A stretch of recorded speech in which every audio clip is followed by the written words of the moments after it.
Period ଋତୁସ୍ରାବ। ସାକ୍ଷୀ ନୂଆ ବିବାହ କରିଥିଲେ। ତାଙ୍କର ଅନେକ ସ୍ୱପ୍ନ ଥିଲା। ଏହା ପ୍ରତ୍ୟେକ ଝିଅର ସ୍ୱପ୍ନ ପରି ଅଟେ। ବିବାହ ପରେ ବାପା ଘର ଛାଡ଼ି ଏକ ନୂତନ ଜୀବନ ଆରମ୍ଭ କରିବା ପାଇଁ ତାଙ୍କ ଶାଶୁ ଘରକୁ ଆସିଥିଲେ। ସାକ୍ଷୀ ଜଣେ ଉଚ୍ଚଶିକ୍ଷିତ। ସେ ଆଜିର ଚିନ୍ତାଧାରା ସହିତ ଏକ ସୁନ୍ଦର ଝିଅ ଥିଲେ। ଉଭୟଙ୍କ ଯୋଡ଼ି ଏପରି ଥିଲା ଯେପରି ରାମ ସୀତାଙ୍କର ଯୋଡ଼ି। ସେ ଗୁଡ଼ଗାଁଓର ଏକ IT କମ୍ପାନୀରେ ଉଚ୍ଚ ପଦବୀରେ ଥିଲେ। ସାକ୍ଷୀଙ୍କ ଶ୍ୱଶୁର ଏହା ପୂର୍ବରୁ ମଧ୍ୟ ଏକ ସରକାରୀ ଚାକିରିରେ କାମ କରୁଥିଲେ, କିନ୍ତୁ ବର୍ତ୍ତମାନ ସେ ଅବସର ନେଇଛନ୍ତି। ଶାଶୁ ଘର ସମ୍ଭାଳୁଥିଲେ। ସବୁକିଛି ଠିକ୍ଠାକ୍ ଥିଲା। ବିବାହ ଦିନ ସେ ସମସ୍ତ ରୀତିନୀତି ପାଳନ କରିଥିଲେ ଏବଂ ଘରେ ପହଞ୍ଚିବା ବେଳକୁ ବିଳମ୍ବିତ ରାତି ହୋଇଯାଇଥିଲା। ସାକ୍ଷୀ ବହୁତ ଥକି ଯାଇଥିଲେ, କିନ୍ତୁ ତାଙ୍କ ଶାଶୁ ଏକ ଛୋଟ ପୂଜା ଘରେ ରଖିଥିଲେ। ତାଙ୍କୁ ବୁଝାଇବାକୁ ଚେଷ୍ଟା କରିଥିଲେ ଯେ ସମସ୍ତେ ବହୁତ ଥକି ଯାଇଛନ୍ତି ଏବଂ ଆମେ ବାକି ସବୁ କରିବୁ ପରଦିନ ରୀତିନୀତି ଅନୁଯାୟୀ, କିନ୍ତୁ ସେ ଶୁଣିବାକୁ ପ୍ରସ୍ତୁତ ନଥିଲେ। ପରଦିନ ଘରର ବାକି ରୀତିନୀତି ସମ୍ପନ୍ନ ହୋଇଥିଲା। ପରଦିନ ସାକ୍ଷୀଙ୍କୁ ରୋଷେଇ ଘରକୁ ଆସିଥିଲେ। ସେ ପ୍ରଥମେ ରୋଷେଇ ଘରର ପୂଜା କରିଥିଲେ। ମୁଁ ମାନେ ସାକ୍ଷୀ ହାଲୁଆ ତିଆରି କରିଥିଲି। ସମସ୍ତେ ବହୁତ ପସନ୍ଦ କରିଥିଲେ। ଶାଶୁ ମୋତେ ସଗୁନ ଭାବରେ 1100 ଟଙ୍କା ଦେଇଥିଲେ ଏବଂ ଆଶୀର୍ବାଦ ଦେଇଥିଲେ ଏବଂ କହିଥିଲେ ଯେ ଏହି ଘରେ ଥିବା ଅନ୍ୟ ପୂଜା ପ୍ରଣାଳୀ ଏହିପରି ହେବ। ଏମିତି ହେଲେ ଘରେ ଅନ୍ନପୂର୍ଣ୍ଣା ବାସ କରିବେ। ଶାଶୁ ସାକ୍ଷୀଙ୍କୁ କୋଠରୀକୁ ଡାକିଲେ ଏବଂ କହିଲେ ଯେ ଆସନ୍ତାକାଲି ତୁମେ ଦୁହିଁଙ୍କ ସୁଖ ବୈବାହିକ ଜୀବନ ସୁଖ ଶାନ୍ତି ପାଇଁ ନବଗ୍ରହ ଶାନ୍ତି ଇତ୍ୟାଦି ପୂଜା ରଖିଛି। ସବୁ କଥା ସାକ୍ଷୀ ଧ୍ୟାନରେ ଶୁଣୁଥିଲା ଏବଂ ହଠାତ୍ ଶାଶୁ ପଚାରିଲେ, ଠିକ୍ ତୁମର ତାରିଖ କେବେ? ନଚେତ୍ ମୁଁ ଏତେ ପ୍ରସ୍ତୁତ କରିବି ଏବଂ ସବୁ କିଛି ନଷ୍ଟ ହେଇଯିବ। ମୁଁ ଏସବୁ ଶୁଣୁଥିଲି। ଟିକେ ଅଜବ ଲାଗୁଥିଲା, କିନ୍ତୁ ଅଧିକ ଧ୍ୟାନ ଦେଇନଥିଲି। ସେ କହିଲା, ନା, ଆଉ 5-6 ଦିନ ବାକି ଅଛି। ଶାଶୁ କହିଲେ, ବାହାଘରରେ ଖିଆପିଆ ଠିକ୍ ନ ହେଇକି କିଛି ବି ହେଇପାରେ। ତେଣୁ ଗୋଟିଏ କାମ କର, ବଟିକା ଖାଇଦିଅ, ଯେପରି ପୂଜାରେ କୌଣସି ବିଶୃଙ୍ଖଳା ନ ହୁଏ। ସାକ୍ଷୀ ଆସି ବଟିକା ଖାଇଲେ ଏବଂ ତାଙ୍କ ରୁମକୁ ଗଲେ। ପୂଜା ରୀତିନୀତି ଠିକ୍ ଭାବରେ କରାଯାଇଥିଲା। ସମସ୍ତ ସମ୍ପର୍କୀୟ ନିଜ ଘରକୁ ଫେରିଥିଲେ। ସୁମିତଙ୍କ ଛୁଟି ଦିନ ଶେଷ ହେବାକୁ ଯାଉଛି। ରୁମକୁ ଆସିଲା ପରେ ସୁମିତ ସାକ୍ଷୀଙ୍କୁ ବଳପୂର୍ବକ ନିଜ ଆଡ଼କୁ ଟାଣି ନେଇ ବାହୁରେ ଜାବୁଡ଼ି ଧରି ତାଙ୍କ ନିକଟତର ହେବାକୁ ଚେଷ୍ଟା କରୁଥିଲେ ଏବଂ ସାକ୍ଷୀ କହିଥିଲେ, ସୁମିତ, ମୁଁ ତୁମ ସହ କିଛି କଥା ହେବାକୁ ଚାହେଁ। କିନ୍ତୁ ସୁମିତ କହିଲେ, ଶୁଣିବାକୁ ପ୍ରସ୍ତୁତ? ସାକ୍ଷୀ କହିଲେ, ସୁମିତ, ଦୟାକରି, ଆଜି ଏହା ଗୁରୁତ୍ୱପୂର୍ଣ୍ଣ ଅଟେ। ଏହା ଶୁଣିବା ମାତ୍ରେ ସୁମିତ ସାକ୍ଷୀଙ୍କୁ ଚାହିଁ ପଚାରିଲେ, କ'ଣ ହେଲା? ମା କ'ଣ କହିଲେ? ସାକ୍ଷୀ କହିଲେ, ମା ବର୍ତ୍ତମାନ ବଟିକା ଦେଇଥିଲେ ଖାଇବାକୁ, କିନ୍ତୁ ମୋତେ ଭଲ ଲାଗୁନି। ସୁମିତ କହିଲେ, ଘରେ ଏକ ଶୁଭ ପରିବେଶ, ତେଣୁ ବର୍ତ୍ତମାନ ଏପରି କିଛି କୁହନି। ମୁଁ ପରେ ନିଜେ କହିବି ଏବଂ ଛୋଟ ଛୋଟ କଥାକୁ ନେଇକି ଧରିକି ବସନି। ଏବଂ ସାକ୍ଷୀର ମା କଥା ବି ମନେ ପଡ଼ିଲା ଯେ ମା କହିଥିଲା କାହାକୁ କିଛି କହିବୁନି ଯଦି ସମସ୍ତଙ୍କ ମନ କିଣିବାକୁ ଚାହୁଁଛୁ ଏବଂ ସେ ଚୁପ୍ ରହିଲା। ସୁମିତ କହିଲେ, ସାକ୍ଷୀ, ମା ଟିକେ ପୁରୁଣା। ଉପରେ ସେ ଯେତିକି କଠିନ ଦେଖାଯାଉଛନ୍ତି ସେ ଭିତରେ ସେତିକି ନରମ। ଫ୍ଲାଟ୍ କାମଟି ସରିବା ପରେ ତୁମେ ମୋ ସହିତ ରହିବ। ତୁମେ ଯେପରି ଚାହଁ ସେମିତି ରହିବ। ମୋ ତରଫରୁ କିଛି ପ୍ରତିବନ୍ଧକ ରହିବ ନାହିଁ। ସେ ସୁମିତଙ୍କ ସମସ୍ତ କଥାକୁ ଶୁଣୁଥିଲେ ଏବଂ କହିଲେ, ମୁଁ ଚେଷ୍ଟା କରିବି ସମସ୍ତଙ୍କୁ ଖୁସିରେ ରଖିବା ପାଇଁ। 5-6 ଦିନ ପରେ ସୁମିତ ଚାଲିଗଲେ। ସବୁକିଛି ବହୁତ ଭଲରେ ଚାଲିଥିଲା। ହେଲେ ସାକ୍ଷୀର ପିରିୟଡ଼ ଆସିଲା। ବର୍ତ୍ତମାନ ତାଙ୍କ ଶାଶୁ ତାକୁ କଥା କହିବା ତ ଦୂରରେ ଥାଉ, ତାଙ୍କ ଆଡ଼କୁ ଥରେ ଚାହୁଁ ବି ନଥିଲେ।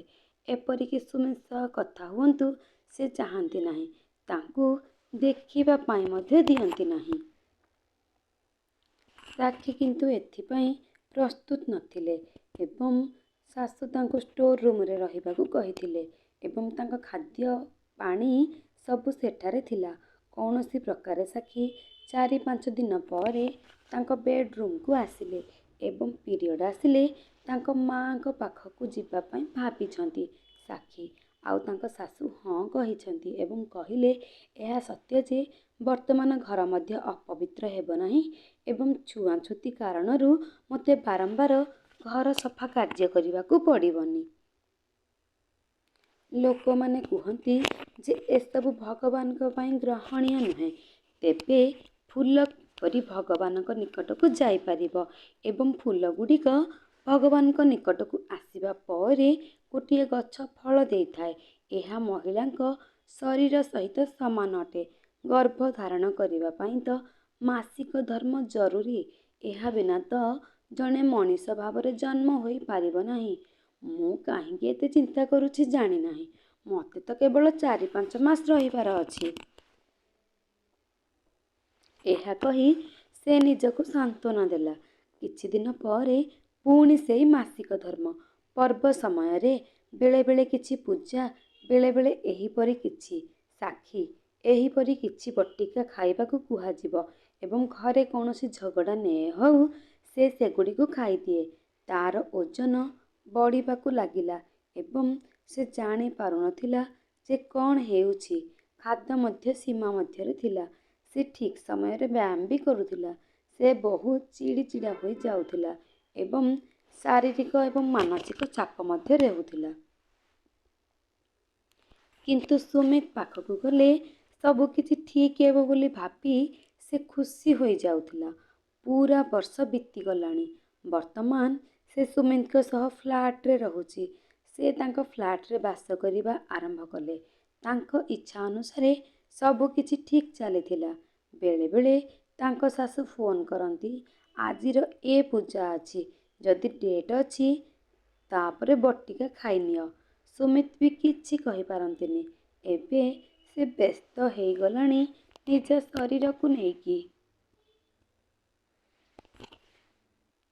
ପୁଣି ଚିନ୍ତା କଲା ଯେ କୋଉଠି ବି ଚାକିରି କଲେ ଏତେ କଥା ତାକୁ କରିବାକୁ ପଡ଼ିବନି।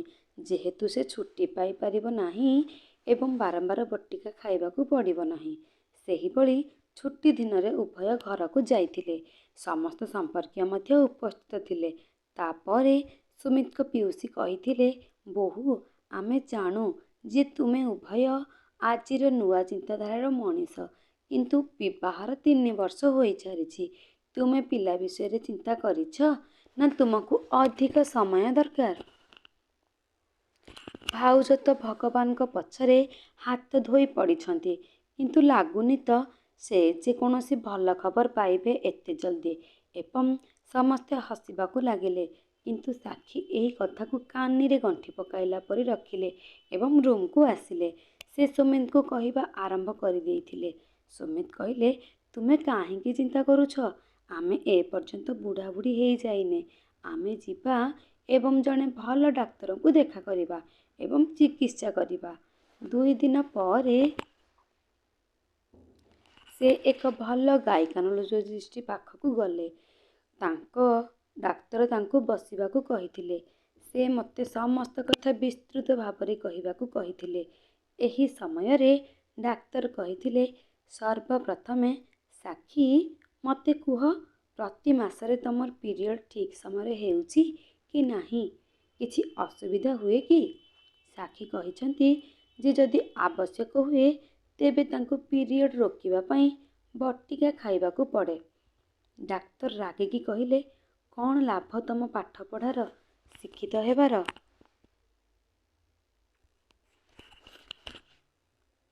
ଆଜିକାଲିର ଝିଅ ଯଦିଓ ମୁଣ୍ଡ ବିନ୍ଧା ପାଇଁ ବଟିକା ନିଅନ୍ତି, ସେମାନେ ପ୍ରଥମେ ଏହାର ପାର୍ଶ୍ୱ ପ୍ରତିକ୍ରିୟା ବିଷୟରେ ଜାଣନ୍ତି। ଏବଂ ତୁମେ ସାକ୍ଷୀ, ମୁଁ ତୁମ ସହିତ କ'ଣ କରିବି? ତୁମ ପାଖରେ ମଧ୍ୟ ସାମାନ୍ୟ ବୁଦ୍ଧି ନାହିଁ। ଏହି ବଟିକା ଗ୍ରହଣ କରିବାର ପ୍ରଭାବରେ ତୁମ ଶରୀର କେତେ ଖରାପ ହୋଇଯାଇଛି। ବଟିକା ଖାଇବା ଦ୍ୱାରା ତୁମ ଶରୀରର ହରମୋନ୍ ବଦଳିବା ପ୍ରଭାବରେ ତୁମର ଫାଲୋପିଆନ୍ ଟ୍ୟୁବ୍ରେ ଏକ ବ୍ଲକେଜ୍ ତଥାପି ମୁଁ ପ୍ରଥମେ ବଟିକା ଦେଇ ଚେଷ୍ଟା କରିବି ଏବଂ ବ୍ଲକେଜ୍ ମେଲ୍ଟ ହେଉଛି କି ନାହିଁ, ନଚେତ୍ ତୁମ ଗର୍ଭାଶୟକୁ ବାହାର କରିବାକୁ ପଡ଼ିବ, କାରଣ ସଂକ୍ରମଣ ସାରା ଶରୀରରେ ହୋଇପାରେ। ତାଙ୍କ କଥା ଶୁଣିବା ପରେ ସାକ୍ଷୀଙ୍କ ହାତ ଏବଂ ପାଦ ଥରି ଉଠିଲା। ସୁମିତ ଶରୀର ଥଣ୍ଡା ହୋଇଗଲା ଏବଂ ତାର ବି ସମାନ ଅବସ୍ଥା। ସେ ଏହା ମଧ୍ୟ କଳ୍ପନା କରିନଥିଲେ ଫଳାଫଳ ଏତେ ଭୟଙ୍କର ହେବ। ସାକ୍ଷୀ ରାଗରେ ଉଠି ଡାକ୍ତରଙ୍କୁ କହିଲା, ମୁଁ ଜାଣେ ମୁଁ ଏହା କହିବା ଉଚିତ ନୁହେଁ, କିନ୍ତୁ ତୁମେ ମୋତେ କୁହ ଯେ ଅପରେସନ୍ ପାଇଁ କେବେ ଆସିବି? ଡାକ୍ତର କହିଲେ, ତୁମେ କ'ଣ କହୁଛ? ମୁଁ ଠିକ୍ କହୁଛି ସାର୍। ଅପରେସନ୍ ହେଲେ ମୁଁ ଆଉ ପିରିୟଡ଼ ହେବିନି। ମୋ ହେତୁ କାହାର ଘର ମଧ୍ୟ ଅପରିଷ୍କାର ହେବ ନାହିଁ। ଠିକ୍ ମୁଁ କହିଲି ନା ସୁମିତ? ଏବଂ ସେ ସେଠାରୁ ଚାଲିଗଲେ। ସୁମିତଙ୍କୁ ରାସ୍ତା ସାରା କଥା ବି କହିନଥିଲେ ଏବଂ ସୁମିତ ପାଖରେ ଏହାର କୌଣସି ଉତ୍ତର ନଥିଲା। ଆଜି ଆମେ ବାସ କରୁଛୁ 21ତମ ଶତାବ୍ଦୀ। ଅପବିତ୍ରତା ପୁରୁଣା ଯୁଗରେ ହେଉଥିଲା। ମହିଳାଙ୍କୁ ପିରିୟଡ଼ ସମୟରେ ଅଲଗା ରହିବା, ପୂଜାପାଠ ବନ୍ଦ ହେଇଯିବ। ସେଥିପାଇଁ ପିରିୟଡ଼ ନ ଆସିବାକୁ ବଟିକା ଖାଇବା ଶରୀର ଉପରେ ଏକ ପ୍ରକାର ନିର୍ଯାତନା ଏବଂ ବଟିକା ମଧ୍ୟ ପାର୍ଶ୍ୱ ପ୍ରତିକ୍ରିୟା କରିଥାଏ। ସାକ୍ଷୀ କରିଥିବା ଭୁଲ ଅତ୍ୟନ୍ତ ଭୟାନକ। ଏହା ହେଉଛି ଏକମାତ୍ର ଅନୁରୋଧ ଯେ ଆପଣ ଏହା କରିବା ଉଚିତ ନୁହେଁ ଏବଂ ଏହି କାହାଣୀ ମାଧ୍ୟମରେ ମୁଁ ଆପଣଙ୍କୁ ଜଣାଇବାକୁ ଚାହୁଁଥିଲି। ଆପଣ କାହାଣୀକୁ ପସନ୍ଦ କରିଛନ୍ତି କି? କମେଣ୍ଟ ବକ୍ସରେ ମନ୍ତବ୍ୟ ଦେଇ ମୋତେ କୁହନ୍ତୁ ଏବଂ ଚ୍ୟାନେଲକୁ ଲାଇକ୍ ଏବଂ ସବସ୍କ୍ରାଇବ୍ କରନ୍ତୁ। ଧନ୍ୟବାଦ।